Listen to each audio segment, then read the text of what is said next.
is Ed Gregert, and I was one of the 4 individuals who were instrumental in starting CSIET. You know, there were a number of issues in those early 80s that were being faced by the schools, but also all the exchange organizations.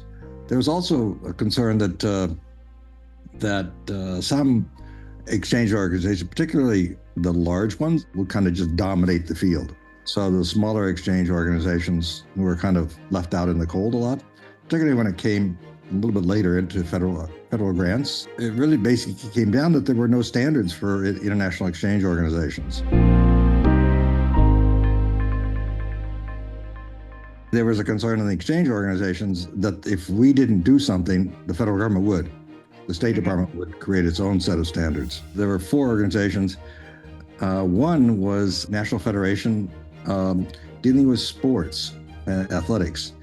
And their concern was that some organizations were bringing in young men who would then stay and after the year and go into competitive sports. So it was really a back channel way of getting top athletes into the United States.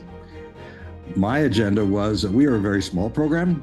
And then finally, NASSP was concerned because the principals at these various schools were coming down on NASSP. Why aren't you doing something about this? We met and said, how can we mobilize the entire exchange field to take a look at itself and see how we can address these various issues?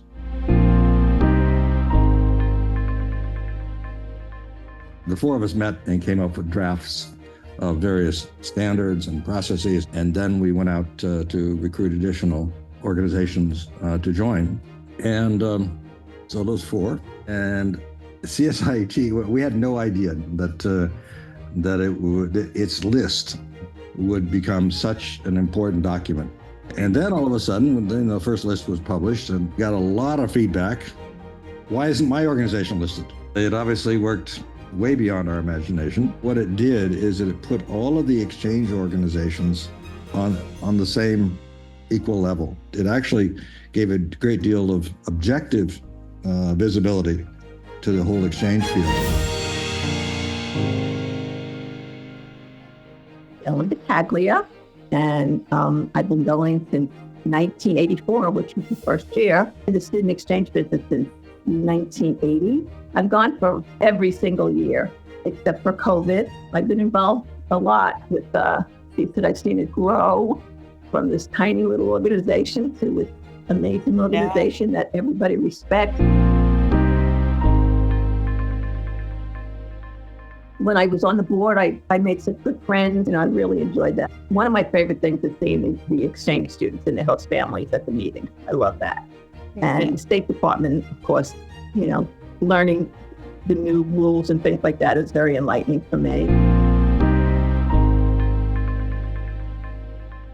People in the office, they do such a great job of taking care of students that come here and make sure that, the organizations are following the rules and taking good care of the kids. And I love seeing the exchange students. That's what I miss the most, probably, of not being involved with the students themselves.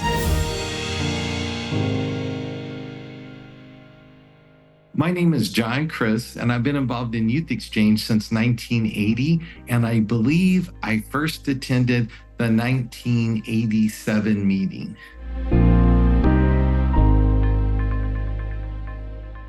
I think one of the most important things is for programs to network together, and I think there's a really close bond now as friendly competitors with each other with most programs.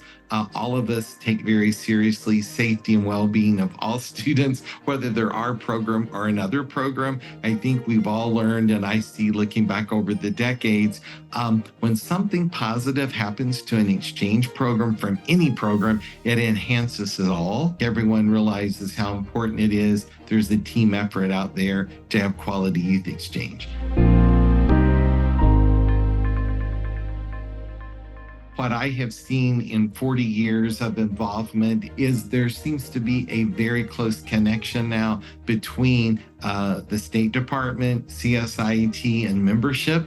And that's so important. Communication is always key, but in our field, it's everything. And I think the relationship that I have seen improve so much, where everybody really does work as a team to provide quality service and get to issues, get them worked out, resolved for the best interest of students. I would love to see those close relationships continue for the next 40 years. So I just hope we have a very pleasant future for the next several decades. We're all in this together and invested in it together.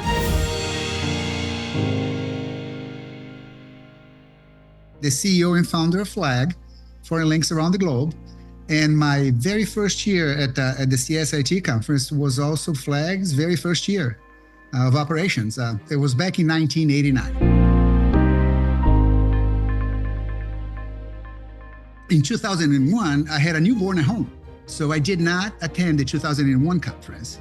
And in 2008, CSIT decided to do some sort of recognition to sponsors who had the longest consecutive streak of attending. And I would have won had I not missed 2001. So kind of tongue-in-cheek, I was advocating for myself and saying, hey, how come my name? I should have a mulligan on that one, but I didn't get a mulligan. So